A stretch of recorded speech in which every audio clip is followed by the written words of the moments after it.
Topic correspondence में job letters का कर रहे थे ऑनलाइन पे, और लास्ट टाइम हमने कवर किया था जॉब लेटर और सॉलिसिटेड लेटर्स के साथ। अब आज हम गो थ्रू करेंगे अनसॉलिसिटेड जॉब लेटर्स के साथ।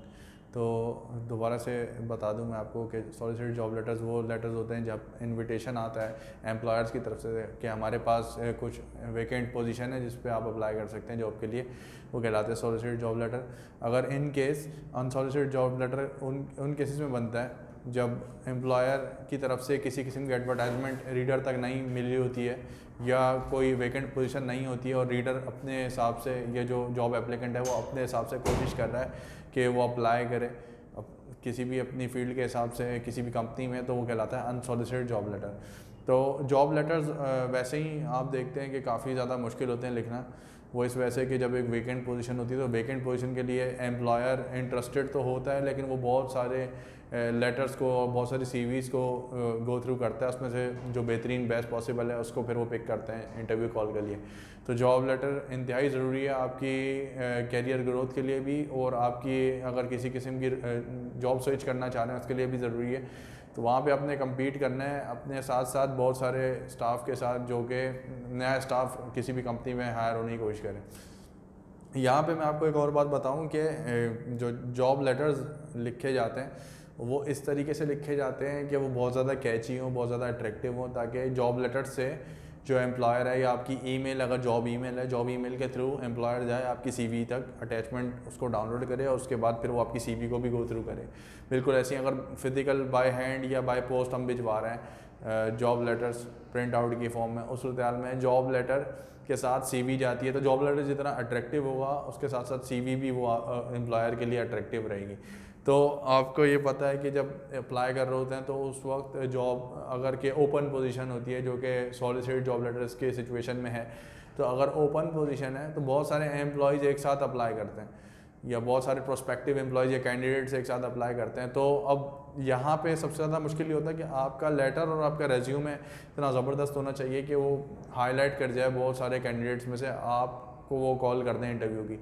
दूसरी सूरत हाल ये होती है जो कि अनसॉलिसिटेड जॉब लेटर जिसकी हम बात कर रहे हैं। तो अनसॉलिसिटेड जॉब लेटर्स में ये होता है कि पहली बात तो ये है कि कैंडिडेट को ये पता ही नहीं है कि एम्प्लॉयर के पास वेकेंट पोजीशन है या नहीं।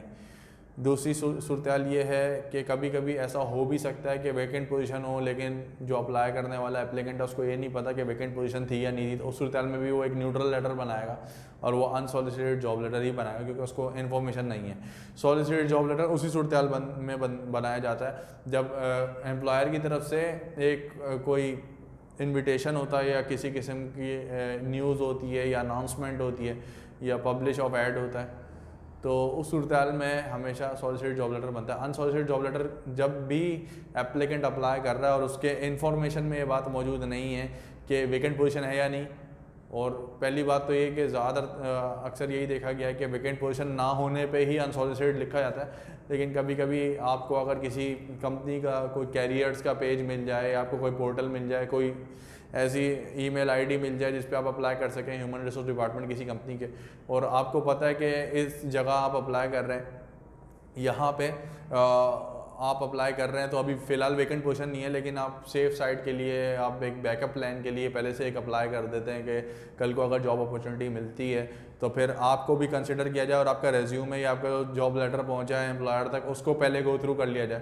तो वो ज़्यादा अच्छा समझा जाता है। तो इसलिए as a backup plan unsolicited job letter लिखे जाते हैं। अब सॉलिसिटेड जॉब लेटर का सबसे ज़्यादा इम्पोर्टेंस आप कह लें वो इस वजह से कि बहुत सारे कैंडिडेट्स में से एक आपका लेटर इतना आपने अच्छा लिखना है कि बहुत सारे कैंडिडेट्स में से आपका लेटर और आपका रिज्यूमे पिक करें एम्प्लॉयर और आपको इंटरव्यू कॉल करें। अनसॉलिसिटेड जॉब लेटर में भी चैलेंजेस ये हैं। वो चैलेंजेस क्या हैं? वो चैलेंजेस ये हैं कि जो एप्लीकेंट है उसने इतना अच्छा लेटर ड्राफ्ट करना है और इतना अच्छा रेज्यूमे बनाना है कि जॉब की अगर सिचुएशन वेकेंट नहीं भी है उस सूरत हाल में भी जो एम्प्लॉयर है वो आपका डेटाबेस में एंट्री कर लें कह लें, या उनके पास एक अलग से कोई फ़ाइल बनती है जहाँ पे वो एप्लीकेंट्स का डेटा रखते हैं जो रेलिवेंट एप्लीकेंट्स हैं। तो कल को अगर जॉब कोई खाली होती है तो सबसे पहले वो तरजीह देते हैं, अच्छे एम्प्लॉयर्स ये तरजीह देते हैं कि उनके पास जो ऑलरेडी बहुत सारा डेटाबेस मौजूद है जिन लोगों ने अप्लाई किया था किसी पोर्टल के थ्रू या अनसॉलिसिटेड जॉब लेटर्स के थ्रू, तो अच्छी कंपनी हमेशा अपने एप्लीकेंट्स का डेटा रखती हैं। वो जब भी पोजीशन अनफिल्ड होती है तो फिर उसको फिल करने के लिए वो तरजीह देते हैं जो सीवीज़ या रेज्यूमेज़ ऑलरेडी अप्लाई कर चुके हैं उनको।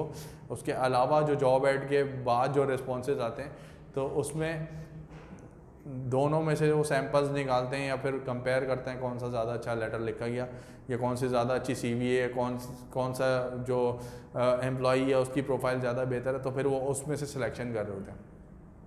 तो ये फ़र्क है दोनों में। सॉलिसिटेड लेटर वो भी चैलेंजिंग है अपनी जगह और अनसॉलिसिटेड लेटर वो भी चैलेंजिंग है अपनी जगह। अब अनसॉलिसिटेड जॉब लेटर लिखने के लिए क्योंकि आपके पास कोई रेफरेंसिंग नहीं है, आप अपना लेटर कभी भी रेफरेंसिंग से शुरू नहीं करते। सॉलिसिटेड जॉब लेटर में सबसे पहले रेफरेंसिंग के बाद अपने बारे में थोड़ा बहुत बताना, उसके बाद अपने आप को रिलेट करना जॉब के साथ, और एंड में इंटरव्यू कॉल के लिए लाइन ऑफ एक्शन देना। ये सूरत हाल होती थी सॉलिसिटेड जॉब लेटर में। अनसॉलिसिटेड में क्योंकि आपके पास रेफरेंसिंग नहीं है तो आप इंट्रो बिल्कुल ऐसे शुरू कर सकते हैं कि कंपनी के बारे में आप किस तरीके से जानते हैं, कंपनी के बारे में भी बात शुरू कर सकते हैं, या कंपनी के बहुत सक्सेसेस हैं और आप चाहते हैं मार्केट में कि उनके साथ काम करें।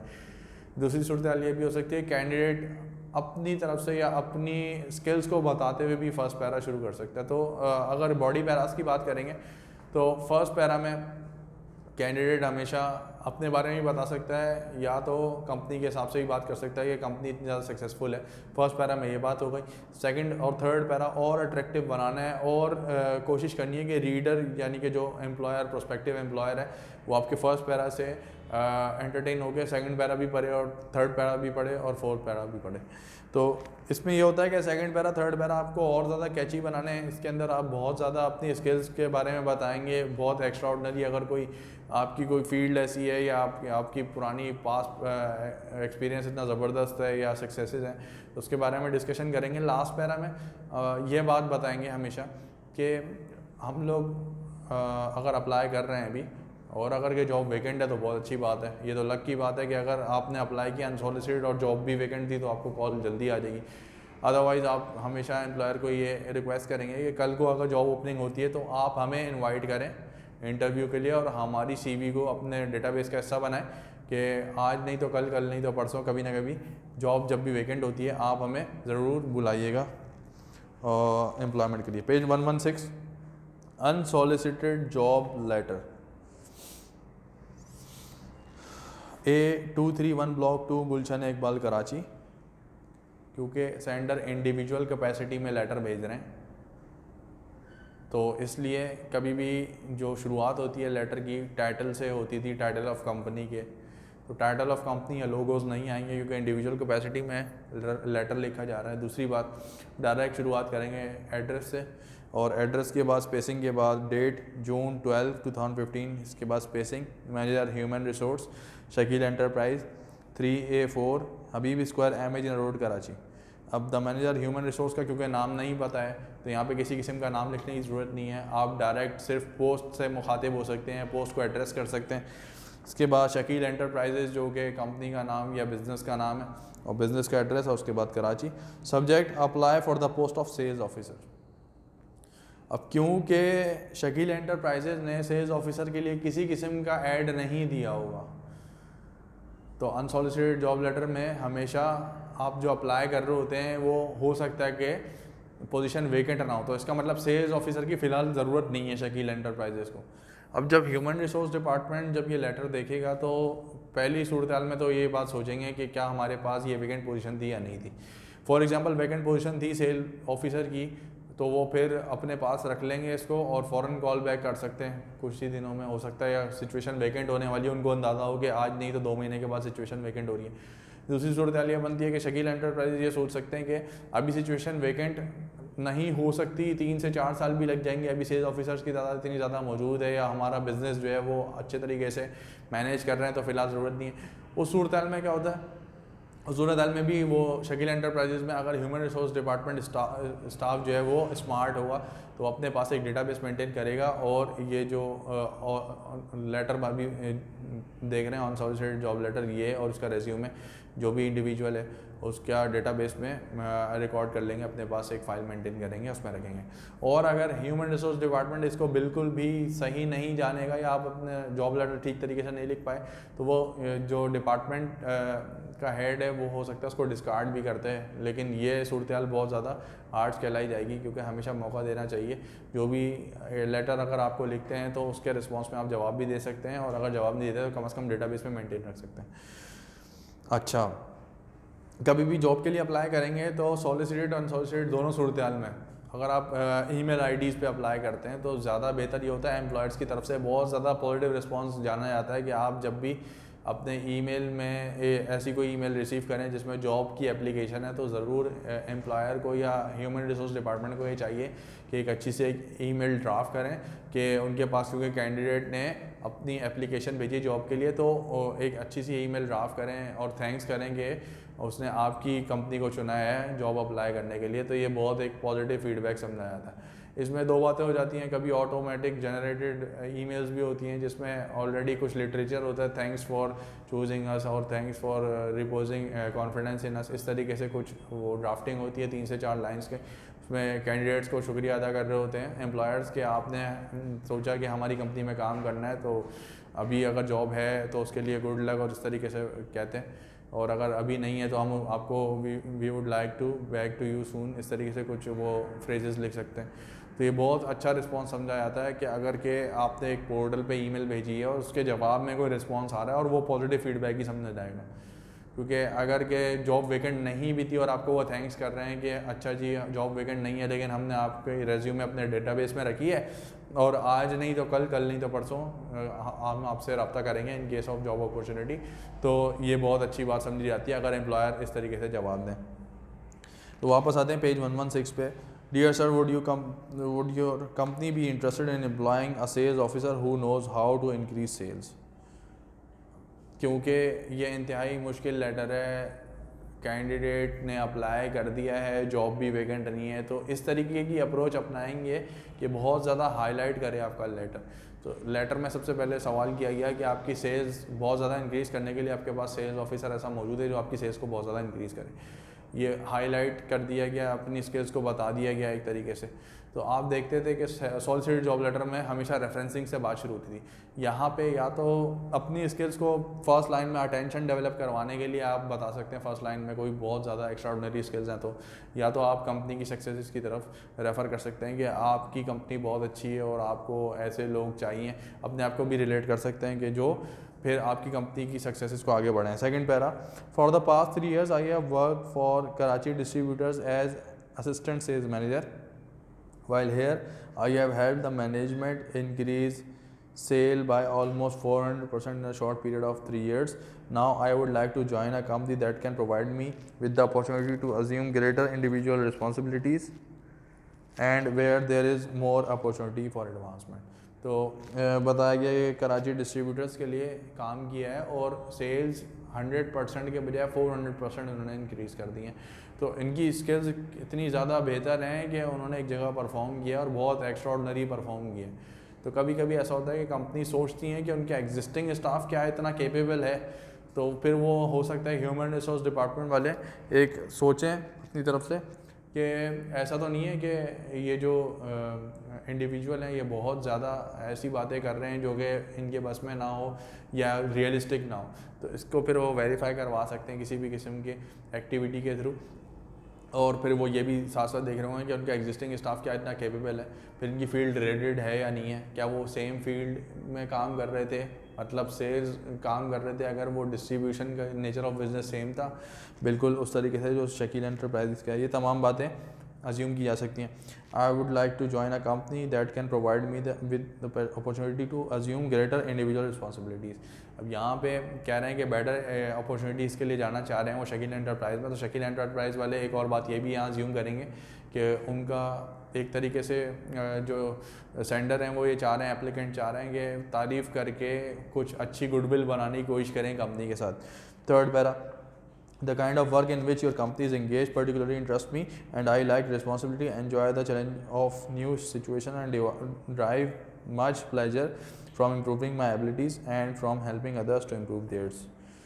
थर्ड पैरा में अपनी बात कि मैं टीम वर्क भी करता हूँ, मैं चाहता हूँ कि और आगे बढ़ूँ, मुझे और एडवांसमेंट मिले, आपकी कंपनी में बिज़नेस और ज़्यादा है तो मैं और ज़्यादा बेहतर परफॉर्म करूँगा, मेरे पास स्कोप ज़्यादा होगा, मेरे पास एवेन्यूज़ ज़्यादा होंगे, किस तरीके से मैं लेके चलूँगा अपनी सेल्स स्ट्रेटजीज़ को. Last para, you will find enclosed my resume if my qualification and experience interest you, I shall appreciate an interview to discuss ways in which my abilities might be useful in your organisation. Faithfully yours, signed XYZ. और enclosure में हमेशा resume जाता है job letter के.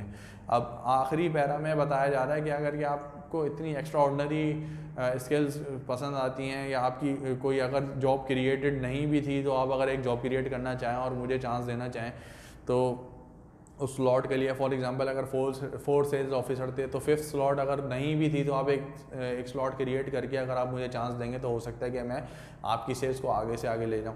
तो ये unsolicited job letter लिखने का तरीक़ाकार अगर आप कंपेयर करें, सॉलिसिटेड जॉब लेटर थोड़ा सा सिंपल होता है, उसके अंदर इतना ज़्यादा जोर लगाना नहीं होता, जबकि जो अनसॉलिसिटेड जॉब लेटर होता है इसमें फर्स्ट पैरा से लेकर लास्ट पैरा तक आपने हमेशा पुश करना है, एम्प्लॉयर को समझाना है कि आपकी स्किल्स इतनी एक्स्ट्रा ऑर्डिनरी है कि आप उनको रख लें तो ज़्यादा बेहतर होगा, या आप उनकी जगह बनाएं. अगर कि वेकेंट पोजीशन नहीं है तो कोई कहीं ना कहीं जगह बनाएं, और इनकेस अगर जगह नहीं बन पाती तो आज नहीं तो 2 से 3 साल 4 साल के बाद आप दोबारा जब भी आपको जॉब हंटिंग आप कर रहे होंगे तो जॉब वेकेंट पोजीशन के लिए हंटिंग कर रहे होंगे तो फिर आप कैंडिडेट के जब भी इंटरव्यूज़ कर रहे होंगे तो हमें भी कंसिडर करें.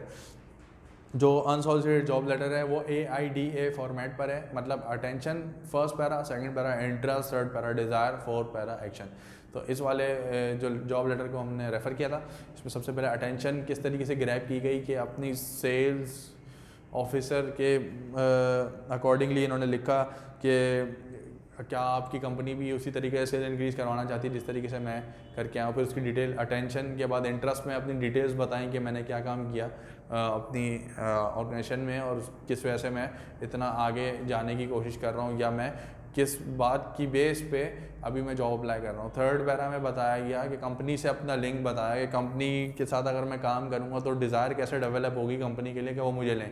तो अपना रिलेशन करवाया गया, मैं किस तरीके से काम करूँगा, कंपनी के पास क्या है, मेरे पास क्या चीज़ है, अपनी नीड्स को और कंपनी की नीड्स को इक्वेट करना और ये देखना कि दोनों पैरेलल आ जाएं या दोनों इक्विलिब्रियम लेवल पे आ जाएं ताकि एम्प्लॉयर हमें कॉल करे. और फोर्थ वन है आखिर में लाइन ऑफ एक्शन के बारे में बताया गया कि जो कहलाता है कि आप जॉब इंटरव्यू के लिए कहते हैं कि रिक्वेस्ट करते हैं कि आपको जॉब इंटरव्यू अगर के उसकी अपॉर्चुनिटी मिले तो आप बिल्कुल ज़रूर शिरकत करेंगे. तो इस तरीके की बात कर सकते हैं.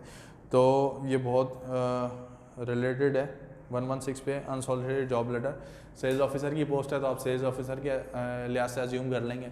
अकाउंट्स ऑफिसर की पोस्ट है तो अकाउंट्स ऑफिसर के लिहाज से इसको आप चेंज कर सकते हैं कि आपने बहुत अच्छी बजटिंग की हुई है, आपकी कॉस्टिंग बहुत अच्छी है, या आपकी रिपोर्टिंग स्किल्स आप अच्छी कर सकते हैं, तो या आपने कहीं और काम किया हुआ है तो उसके हिसाब से आप नई कंपनी में कोई चेंजेस ला सकते हैं. मैनुअल अकाउंटिंग के बजाय फिर आप हो सकता है कि फिर कंप्यूटराइज अकाउंटिंग तक बात ले जाएं, क्योंकि बहुत सारी ऑर्गेनाइजेशन पाकिस्तान में अभी भी मैनुअल अकाउंटिंग पे चल रही हैं, मतलब जो हार्ड कॉपीज़ हैं उसके ऊपर काम हो रहा है ज़्यादा, जबकि बहुत सारी कंपनीज ऐसी हैं जहाँ पे अब सॉफ्ट कॉपीज़ का ज़्यादा रुझान है और सॉफ्टवेयर्स का ज़्यादा रुझान है.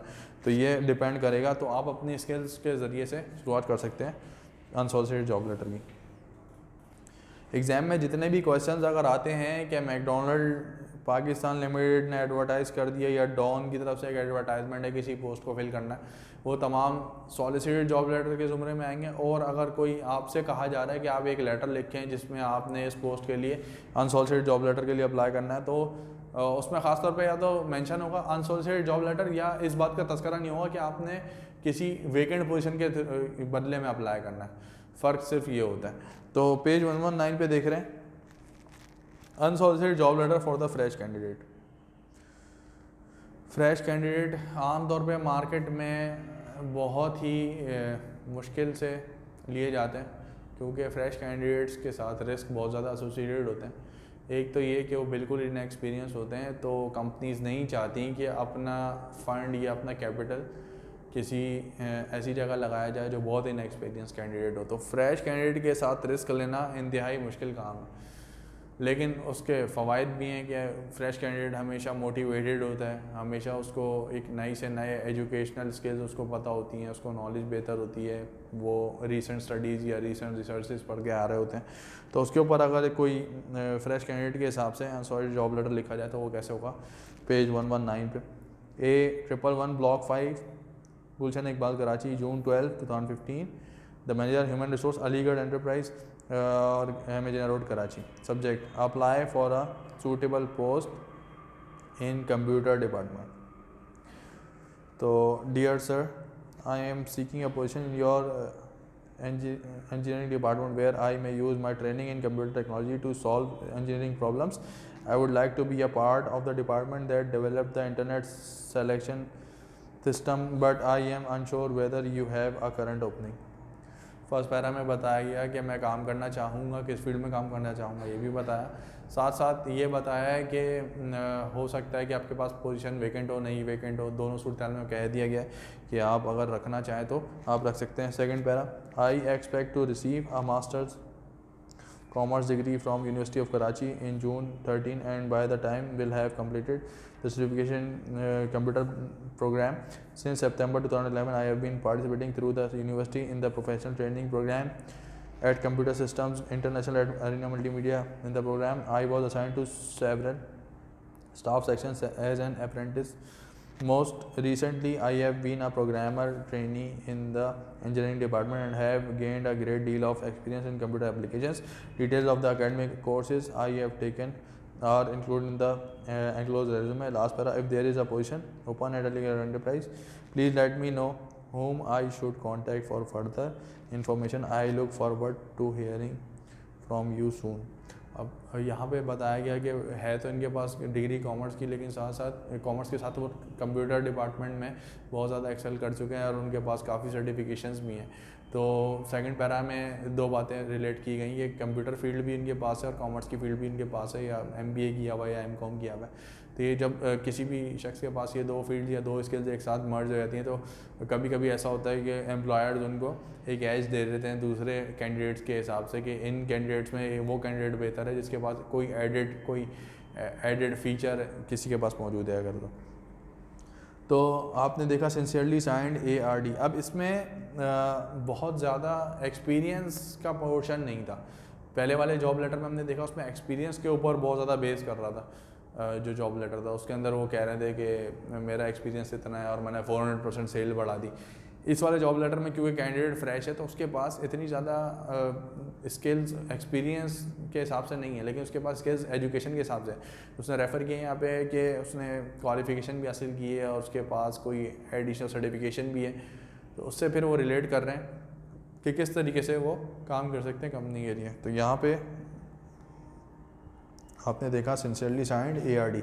इसके बाद अनसॉलिसिटेड जॉब लेटर में सिर्फ जॉब लेटर नहीं लिखना होता, साथ में फिर रेज्यूमे भी लगाना होता है। तो फॉर एग्जांपल अगर इसके साथ रेज्यूमे एनक्लोज किया जाए तो उस रेज्यूमे में फिर आप जो डिटेल्स देंगे वो बिल्कुल रेलिवेंट टू दिस लेटर होनी चाहिए। फॉर एग्जांपल यहाँ पे अगर जैसे इनका एड्रेस है A111 ब्लॉक 5 गुलशन इकबाल कराची, तो आप कोशिश करें कि बिल्कुल सेम एड्रेस आप रेज्यूमे में भी बिल्कुल वही सेम एड्रेस लिखेंगे कि जैसे नाम अगर ARD लिखा है तो नाम ARD, सन ऑफ, वो तमाम डिटेल्स, सन ऑफ के बाद आप बता सकते हैं डेट ऑफ बर्थ और पर्सनल प्रोफाइल और फ़ोन नंबर्स, ये तमाम बातें। और आप अब रिलेट करेंगे तमाम चीज़ें सेम, मतलब एड्रेस आपने वही लिखना है, सर्टिफिकेशन जो यहाँ लेटर में बताइए वही आप रेज्यूमे में भी लिखेंगे। अच्छा, इसके अलावा किसी किस्म की आपकी अगर और डिटेल्स हैं, जैसे यहाँ पे ईयर बताया 2011 में अगर पास आउट है तो 2011 वहाँ पे आप लिखेंगे।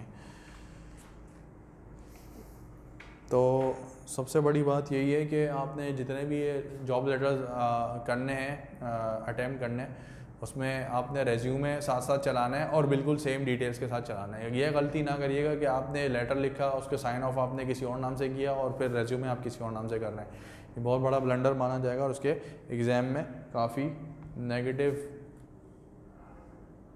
वेटेज आप कह सकते हैं हो सकती है, एग्जामिनर को बुरा लग सकता है। 2 पेजेस हैं तो, और ये पेज 3 और पेज 4। अब कोशिश करेंगे कि अगर कि हम पहले 2 पेजेस पे लिख देते हैं जॉब लेटर्स, तो दूसरे 2 पेजेस पे आप बना देंगे रेज्यूमे। कोशिश करेंगे कि जो फ्रंट पेजेस दोनों एक साथ हैं वो लेटर के हों और अगले 2 फ्रंट पेजेस एक साथ जो आ रहे हैं वो रेज्यूमे के हों। इससे ज़्यादा अच्छा मतलब प्रेजेंटेशन का बहुत अच्छा यहाँ पे आप कह सकते हैं कि आपकी तरफ से मुजाहरा हो जाएगा अगर आप ऐसे लिखेंगे। और अगर गलती ये कर दी हमने कि पेज जॉब लेटर शुरू कर रहे हैं, पेज 1 पे आपने कोई थ्योरी का क्वेश्चन अटेम्प्ट किया, पेज 2 पे आपने जॉब लेटर यहाँ पे लिखा, फिर एग्जामिनर को फ्लिप करना पड़ेगा और फिर जो पेज 3 है वो बन जाता है दोबारा जॉब लेटर का, तो कंटिन्यूटी का काफ़ी मसला आ जाएगा क्योंकि आपने कुछ बातें वहाँ की होंगी पिछले पेज पे, फिर वो बार बार पेजेस फ्लिप करते रहेंगे। और अगर फ़र्ज़ करें 4th पेज पे आपने रेज्यूमे लिखा है और वो जा रहा है 5th पेज पे, तो एग्जामिनर को बार बार पेजेस टर्न करना पड़ेंगे और उसके लिए आसानी नहीं होगी। मतलब फर्स्ट पेज पे आपने सिर्फ थ्योरी का कोई क्वेश्चन अटेम्प्ट कर दिया, अब ये देखना है कंटिन्यूटी नहीं है, यहाँ पे पेज फ्लिप करना पड़ेगा एग्जामिनर को, मुश्किल हो जाएगी इसके लिए, उसको बार बार चीज़ें मैच करनी पड़ेंगी। ऐसी 4 और 5 इसमें भी पेज फ्लिप आ जाएगा, तो बेहतर है कि जो फ्रंट के पेजेस 2 एक साथ हैं उसको कॉम्बिनेशन में कर दें और अनसॉलिसिटेड और सॉलिसिटेड जॉब लेटर्स जो हैं वो दोनों इस तरीके से करने हैं कि आपने डबल पेज पे एक साथ जॉब लेटर करना है और डबल पेज पे एक साथ रेज्यूमे करना है। पेज 126 पे देख लेते हैं। क्वेश्चन है 2011 external question 5। We want you if you are MBA MCom ACMA with 5 years experience, if you can prepare budgetary report, cost and sales report and financial analysis, if you are dynamic, self-starter, pushing, enterprising and energetic, if you are below 32 years then you are financial analyst we are looking for. Apply, Director Human Resource, Dawn, PO Box number 2357 Karachi, latest by January 5th और 2012। अब ये जो question है इसमें business analyst की post या financial analyst की post जो है वो ऑफ़र की जा रही है। तो क्योंकि क्वेश्चन में तस्करा किया गया था कि जॉब वैकेंट है और आपको अप्लाई करने के लिए इनवाइट किया जा रहा है, तो आप जॉब लेटर लिखेंगे solicited job letter. Solicited job letter में सबसे पहले यहाँ पे कुछ चीज़ें देख लें एक दफ़ा। आपकी जो फील्ड है वो कॉमर्स से रिलेटेड है, आप या तो MBA होंगे या MCom होंगे या ACM होंगे। एक्सपीरियंस कम से कम 5 साल है, तो आप यहाँ पे सिनेरियो बना के 5 के बजाय 7 साल 8 साल भी लिख सकते हैं। और MCom MBA कोई एक आप अपने हिसाब से लिख सकते हैं कौन सी आपकी फ़ील्ड हो सकती है। फिर स्किल्स में या वर्क एक्सपीरियंस में ये बात ज़रूर बतानी है कि आपने फाइनेंशियल एनालिसिस पे काम किया, आपने सेल्स रिपोर्ट पे काम किया, आप कैश को मेंटेन कर सकते हैं, आप पैटी कैश को मेंटेन कर सकते हैं, बैंक से डीलिंग कर सकते हैं। ये तमाम वर्क एक्सपीरियंसेस भी बता दें तो ज़्यादा बेहतर रहेगा। एज 32 ईयर से कम बताई गई है, तो आप इस तरीके से अज्यूम करेंगे कि एज 32 ना बन रही हो CV में। तो जो बातें सॉलिसिटेड जॉब लेटर में बताई जाएंगी वही बातें फिर उसके बाद CV में बताई जाएंगी।